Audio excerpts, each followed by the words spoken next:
I used to live in New Jersey, in an old Victorian, right in the smack dab middle of the boonies. Where I lived, cell phones rarely got reception.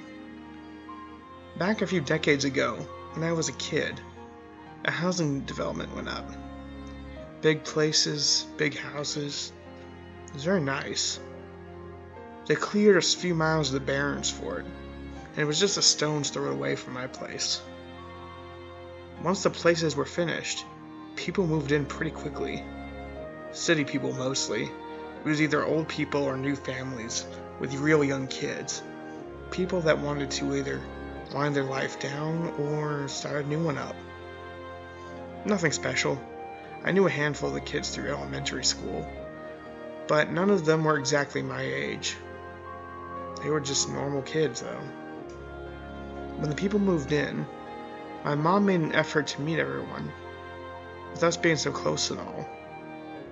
There was one guy that stuck out in my mind, though, mainly because he was bald yet young. Probably 38 at the oldest, I wanted to say. My mom said not to say anything because he might have a disease or something like that. Years passed, and I grew up and went into middle school. I came home one day, and I had to walk because I missed all the buses. As I did, I went past the housing development. Glancing down the street, I didn't see anyone. Not a soul. And it was around 5:20, according to my watch. Normally, all the fathers were getting home at 5-ish. Curiosity got me, and I walked down the street to see what I could. Every house was dark, except for the bald man's. I glanced into his window and saw about the entire population of the small community sitting in his living room. Children, parents, the elderly, everyone. Standing in the middle of everyone and the whole commotion was the bald man. It seemed as though it was just a casual meeting. People were talking, laughing, carrying on. Whatever. I don't know why the hell I cared anyways. I walked home and got grounded for being late and not calling from the school. That night, my mom got a call from a neighbor saying that she was hearing unsettling grinding noises from the small community. My mom said that someone was probably getting work done. When she asked me if I had seen anything on my way home, I didn't answer, as I was still upset about the fact that I was grounded. The next day, every kid from that small neighborhood was marked absent in school, and the day after that. The police went to investigate that night. The first thing they found was an ear on the front lawn of the bald man's house.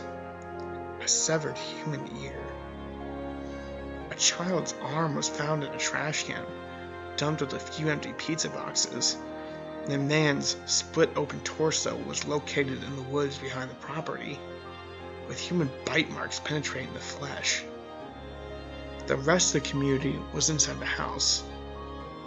All the entrances, both doors and windows, were boarded shut. When they broke open the door, they found the corpses of everyone, the entire development's population. Children, parents, the elderly, everyone. Some were mutilated beyond initial recognition, and some were missing organs like livers and kidneys. Forensics showed that the victims were alive when the organs were taken out. The child's body was also found in the oven of the house, burnt to the point where the skin melted. Forensics showed that the child was alive when his skin started to melt. Children, parents, the elderly, everyone except for the bald man.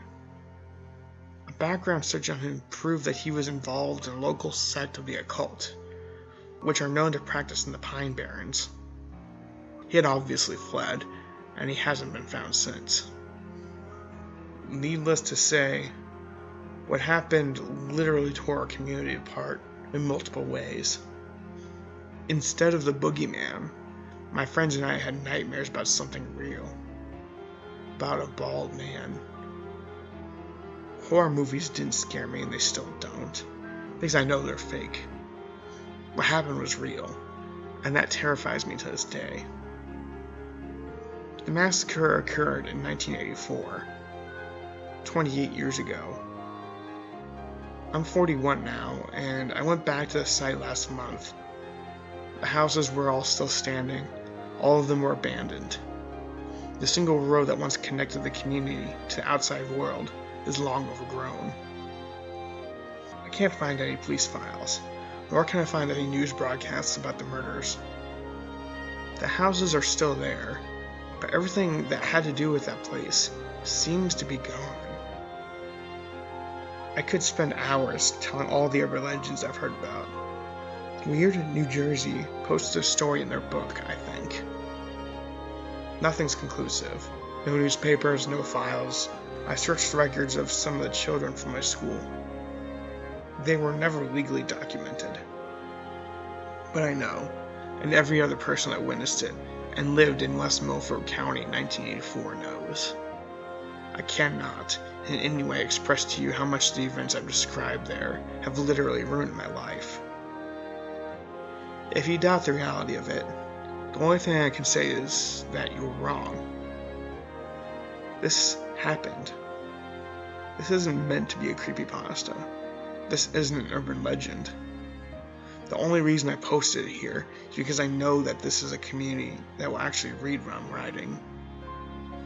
I'm not sure what I can say to make you believe, but a total of 37 people were murdered in the most brutal ways I can imagine. The place has a lot of names. It used to be called New City Village. Now it's called Demon's Alley. Look it up for yourself if you don't believe me. People need to know about this. For all it's worth, please share it.